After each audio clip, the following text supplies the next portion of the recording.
Hi, I'm Michelle Sterling for Friends of Science Society.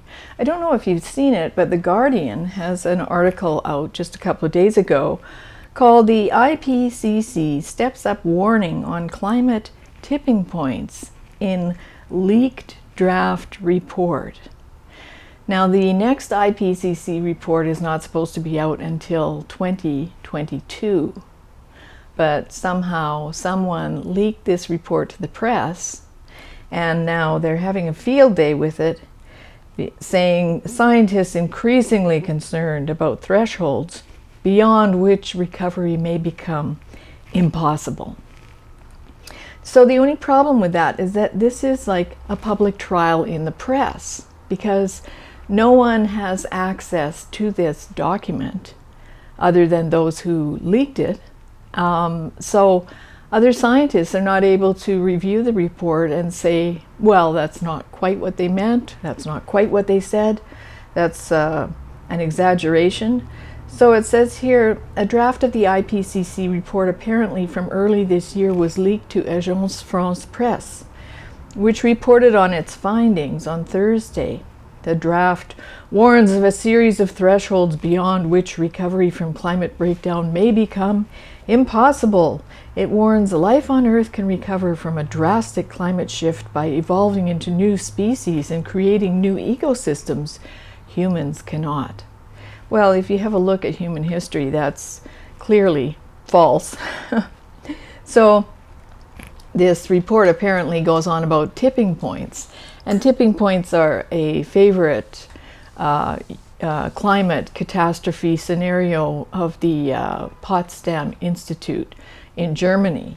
So the triggering is one impact rapidly leads to a series of cascading events with vast repercussions. For instance, as rising temperatures lead to melting of Arctic permafrost, the unfreezing soil releases methane, a powerful greenhouse gas that turns and causes more heating. Well, there's a thing called the Holocene hypsothermal, which happened about 8,000 years ago. And in that time period, the Arctic was largely ice-free, and it was quite balmy up there. And it's a very well-researched, well-known period of time. And so it doesn't sound like any catastrophe was triggered by that melting. So how can this proposition be true? So as we go on, we find out that people like Bob Ward, the Policy and Communications Director at Grantham Research Institute, has something to say on this. And so he's not a scientist. And Simon Lewis, a professor of global change science at University College of London, says that nothing in the IPCC report should be a surprise. Well, if we can't see the report, how would we know? So, of course, he says the exact timing of the tipping points are not known and the links are not well understood.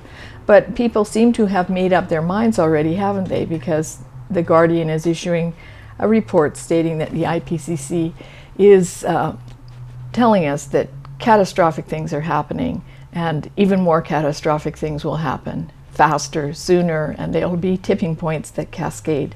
So I want you to know that a group of scientists in France called the Association des climato-réalistes, the Association of Climate Realists, issued a press statement, and I'm just going to read a Google translated version of it to you, because I don't think that this is getting any press at all. And they said, this was from Paris, June 23rd, 2021, several media outlets, including Le Point, Libération, Le Monde, Echo Today, June 23rd, a draft IPCC report announcing an acceleration of climate disturbances by 2050. As always, the worst is tomorrow, but no possibility is offered to anyone to exercise their critical thinking, since the text itself of the report is not made public. So that's a really important point. The press is scaring you about a report that you can't see.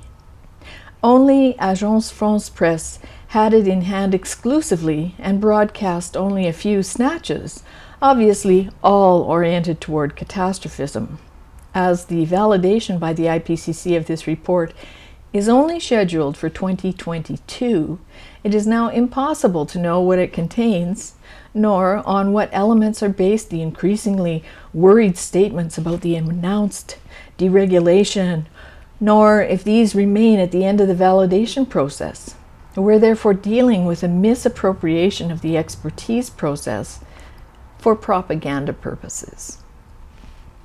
Unfortunately, this is only the latest in a long series on the climate where it's not a question of informing, but scaring and guiding public opinion. The Association of climato-réalistes therefore asked the IPCC or Agence France-Presse to reveal this draft report in full. As this is a publicly funded report, it is indecent to oblige the public to slavishly rely on selected extracts from the press. On the contrary, the public must be able to exercise their right to information and to criticize. So of course, that's all extremely valid when you think that half the time, if you want to have a discussion about climate change, the climate activists are always crying out and saying, oh, it has to be a peer-reviewed paper or it doesn't have any substance. Well, peer-reviewed paper means that other scientists can look at what the scientists wrote. And in this case, this is the IPCC report. This is the climate Bible. This is the thing that your government sets policy on for climate and energy, like carbon taxes, like whether or not you should be driving EVs, whether they're going to stop you from eating meat, whether or not they're going to shut down various industries or tax them out of existence. So the public has a right and to read this report, to see it right now. If they're going to be broadcasting bits and pieces of it to the public has a right to access this report right now and see what it actually says.